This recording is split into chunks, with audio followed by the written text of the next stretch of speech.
Assalamualaikum warahmatullahi wabarakatuh. Apa kabar anak soleh dan soleha? Semoga dalam keadaan sehat ya. Semoga Allah Subhanahu wa Ta'ala senantiasa memberikan kita kesehatan dimanapun kita berada.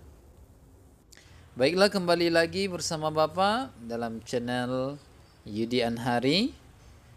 Terima kasih yang sudah subscribe. Bagi yang belum, ayo buruan klik tombol subscribe sekarang juga. Baiklah anak Bapak yang soleh dan soleha, pada video kali ini Bapak akan lanjutkan materi kita, yaitu tentang meneladani Nabi Muhammad Sallallahu Alaihi Wasallam.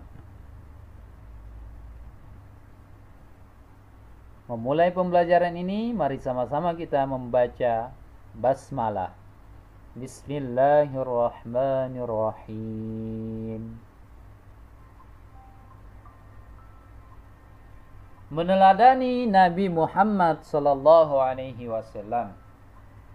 Islam adalah agama terakhir yang diturunkan Allah Subhanahu wa taala. Nabi Muhammad sallallahu alaihi wasallam adalah rasul terakhir yang diutus Allah Subhanahu wa taala. Ajarannya dimaksudkan untuk menciptakan rahmat bagi alam semesta. Setiap muslim dituntut untuk menjadi teladan bagi manusia. Umat muslim dituntut untuk menciptakan kehidupan yang penuh dengan kasih sayang, mewujudkan kehidupan yang tentram dan sejahtera. Meneladani perilaku hidup Nabi Muhammad SAW merupakan bentuk ketaatan kita kepada ajarannya.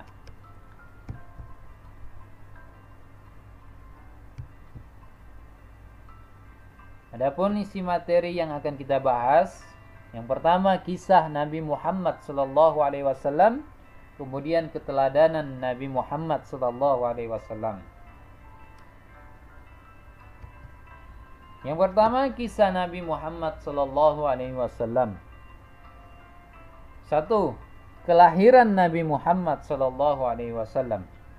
Nabi Muhammad SAW lahir di kota Mekah, sebuah wilayah di kawasan Jazirah Arab. Masyarakat Arab pada masa itu dikenal dengan sebutan masyarakat jahiliyah. Jahiliyah yang berarti kebodohan atau kegelapan. Mereka sebenarnya orang-orang kaya dan pintar, tetapi akhlak mereka yang sangat buruk. Kebanyakan dari mereka adalah penyembah berhala. Berhala-berhala itu berupa patung yang diletakkan di rumah-rumah atau digantung di dinding Ka'bah. Pada masa menjelang kelahiran Nabi Muhammad, atau tepatnya pada tahun 571 Masehi, terjadi peristiwa penting. Peristiwa itu adalah penyerbuan kerajaan Abyssinia ke kota Mekah. Pasukan Abyssinia dipimpin oleh rajanya yang bernama Abraha.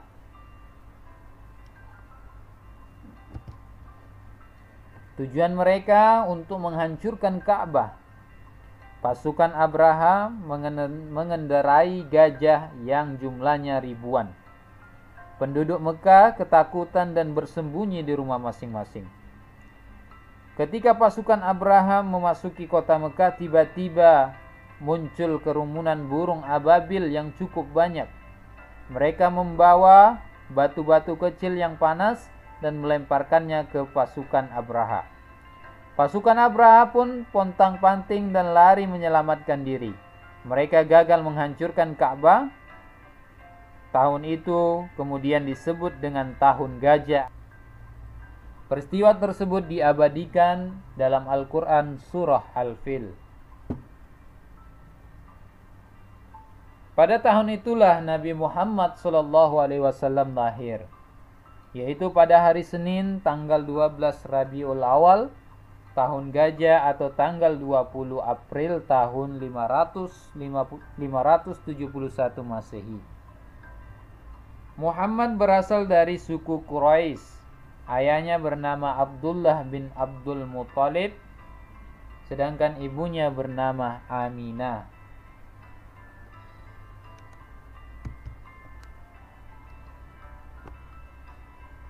Nabi Muhammad lahir sudah menjadi anak yatim karena ayahnya Abdullah meninggal ketika beliau masih dalam kandungan. Kebiasaan penduduk Arab waktu itu, jika ada bayi yang baru lahir, disusukan kepada perempuan suku Badui di padang pasir. Tujuannya adalah agar bayi tumbuh sehat di tempat yang udaranya bersih dan segar. Setelah Nabi Muhammad lahir, beliau disusukan kepada seorang perempuan Badui. Pada awalnya Muhammad disusui oleh Suwaibah Aslamiyah, kemudian digantikan oleh Halimah As-Sadiyah. Dalam pengasuhan Halimah As-Sadiyah, Muhammad menghabiskan masa kanak-kanaknya selama 4 tahun. Pada masa pengasuhan Halimah, Muhammad mengalami peristiwa aneh. Ketika sedang asik bermain dengan teman-temannya, tiba-tiba Muhammad didatangi oleh 2 orang berpakaian putih. Keduanya adalah malaikat Allah yang bertugas untuk membersihkan hati Nabi Muhammad dari kotoran dan kejahatan.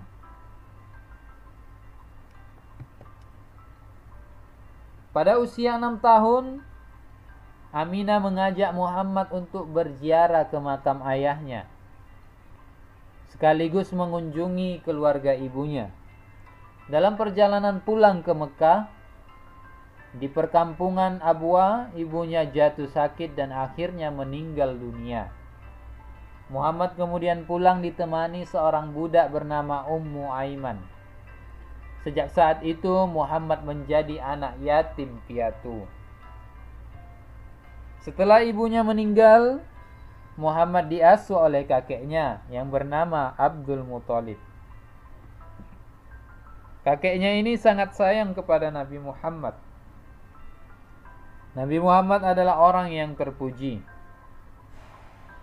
Nama Nabi Muhammad adalah pemberian kakeknya, yang artinya Muhammad adalah orang yang terpuji.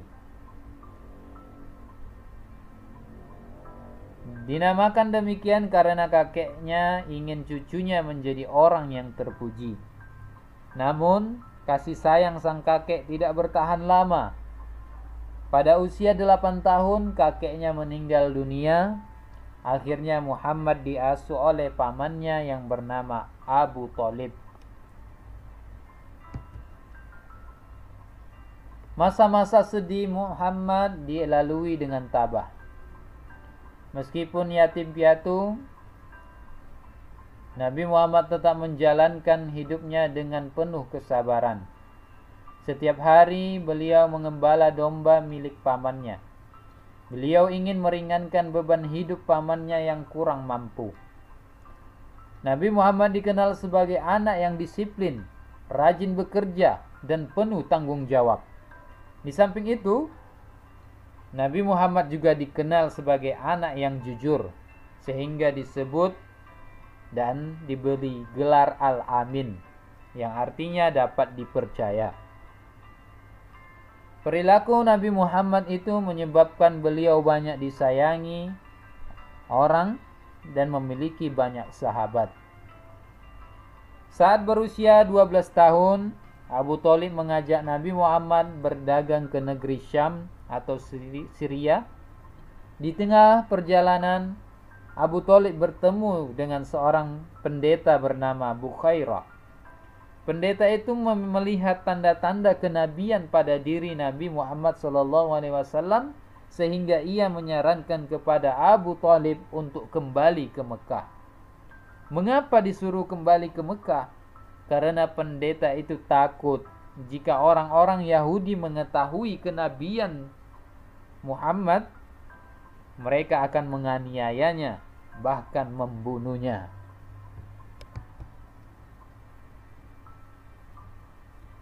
Baiklah anak bapak yang soleh dan soleha, bapak pesankan untuk semangat dalam belajar dan jaga kesehatan. Dan kita berdoa kepada Allah Subhanahu wa taala agar segera Allah angkat virus ini agar kita bisa kembali belajar seperti biasa di sekolah. Amin ya rabbal alamin. Baiklah anak bapak yang soleh dan soleha, insyaallah akan kita lanjutkan di pertemuan selanjutnya. Demikianlah video ini. Mari sama-sama kita tutup dengan melafazkan hamdalah. Alhamdulillahirabbil alamin. Bapak akhiri, assalamualaikum warahmatullahi wabarakatuh.